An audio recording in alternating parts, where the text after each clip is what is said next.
It happens almost every afternoon. Right around 3 o'clock, a wave of tiredness washes over you. Your head feels foggy, your eyelids get heavy, and you find yourself searching for something sweet to keep you going. This brain fog is a direct result of blood chemistry, a predictable cycle of sugar spiking high and crashing fast.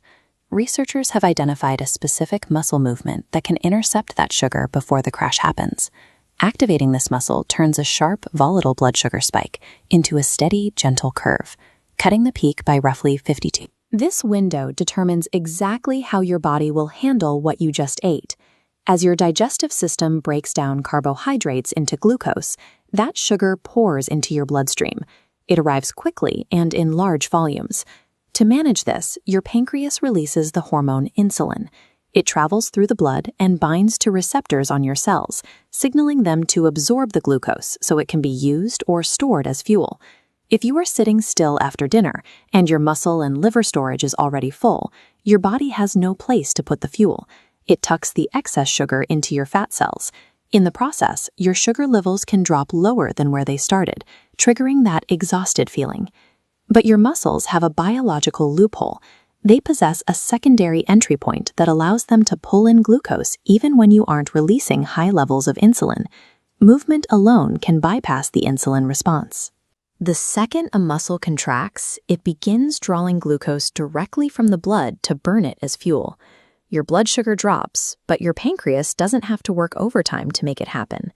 Contracting your muscles in that 90-minute window intercepts the glucose flood before it has a chance to cause a crash. The most efficient tool for clearing this sugar is a hidden muscle in your lower leg. Tucked deep behind your shin bone, underneath the larger calf muscle you can see in the mirror, sits a muscle called the Soleus. A 2022 study at the University of Houston found that activating this specific muscle while sitting dropped the after-meal glucose spike by 52%. It also reduced the amount of insulin the body needed to release by close to 60%. To do this, sit with both feet flat. Keep your toes pressed into the floor. Now simply lift your heels up slowly and let them back down. Continue this for 10 to 15 minutes after you eat. Be careful to keep your toes on the floor. If you lift the front of your foot, you engage different muscles and lose the metabolic advantage of the soleus. This movement allows you to remain at your desk or on your couch while your lower legs clear sugar from your blood. While the soleus is highly efficient, any muscle contraction during that post-meal window will burn off the glucose spike. A 10-minute walk at an easy pace is enough to make a measurable difference. Speed and intensity are less important than the timing. For a faster result, do 10 slow squats.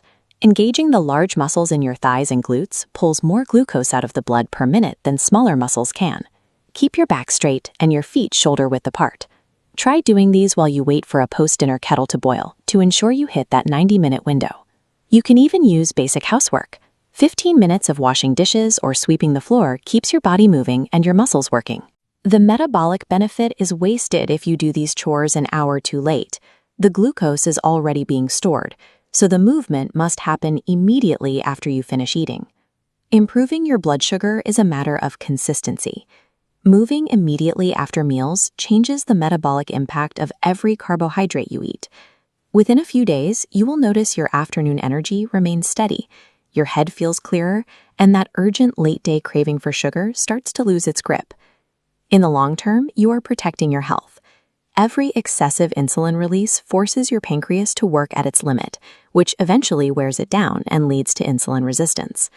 Using your muscles to process glucose directly gives your pancreas a break. Over years, this shift can halt the progression toward prediabetes and type 2 diabetes. Try the seated heel raise after your next meal today. To see the long-term results on paper, ask your doctor for a fasting glucose and A1C test at your next checkup. Lifelong metabolic health is the result of a simple choice: never sitting entirely still after a meal again.